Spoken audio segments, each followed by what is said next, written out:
Hi everyone, Proof Essayist here with an outline video of how to find the critical points of a function. A whole step-by-step process. And I have it written here. What you're typically given is a function, f of x, which you are then expected to differentiate. Find the derivative using the differentiation rules that you know at this point, and then set it equal to 0. Once that's set equal to 0, solve for the corresponding values of x with whatever polynomial or function you're given with. And then take that value, plug it back into the function, you'll get a coordinate xy. It might seem at this point that you're done, but you're not, because you need to go and justify what kind of critical point it is. Is it a maximum, being where you have a high point, or is it a minimum, a place which has a lowest point? You really don't know unless you do the second derivative. So what you can do is then proceed to find the second derivative of that function, then take the input value you found from step 3, plug it into there, and then check if the second derivative is positive or negative. If it's positive, you know you've got a minimum, this guy here. And if it's negative, you know you got this boy over here, a maximum. If f double prime of x equals 0, that's also a saddle point, but those things are really complicated. Don't think you go over those typically, so I won't cover it here. Now I'm just going to go over 2 quick examples on how to find a critical point. Let's make a really simple function here. Number 1, and both of them are going to either be a minimum or a maximum correspondingly. Let me start with f of x equals x squared plus x plus 1.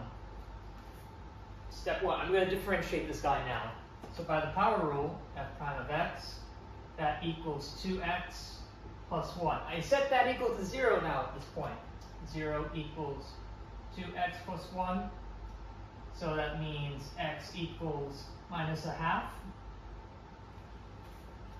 It's good. I can put that back into the original function, f of minus a half. So I get minus a half squared plus minus a half plus 1. Now just annoying algebra, you should get out some number like this. So a quarter minus a half plus 1. That's a quarter plus a half, which then becomes 3/4. Follow that? So yeah, all that becomes 3/4.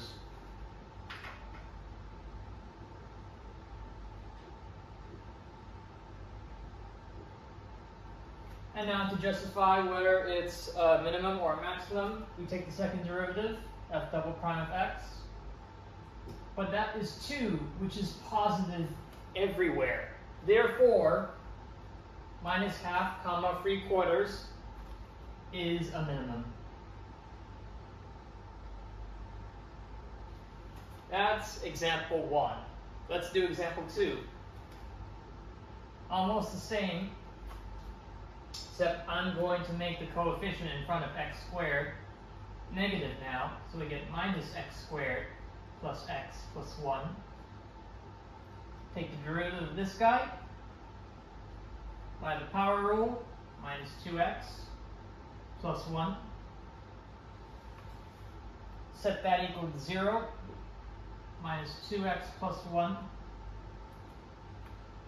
And now, subtract 1 on both sides, divide by negative 2. That gives me x equals positive half.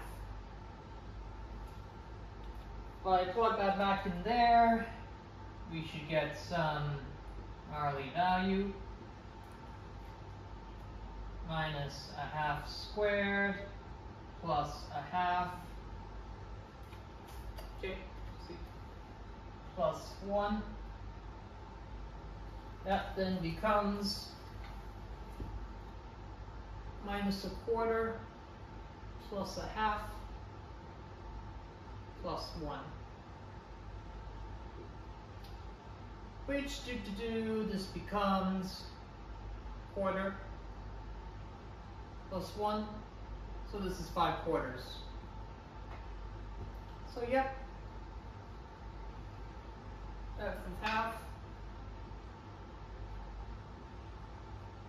equals 5/4. Now I take the second derivative of this guy.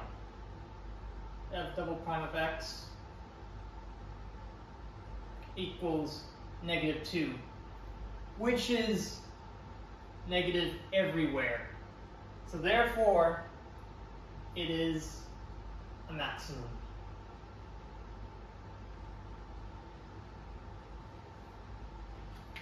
And that's it. And when you go and apply this principle to word problems, it basically becomes an optimization problem. That's really all it is. So stay tuned, as I've got a couple of other extreme value or optimization problems on the run. And until then, hope you guys have a pleasant day.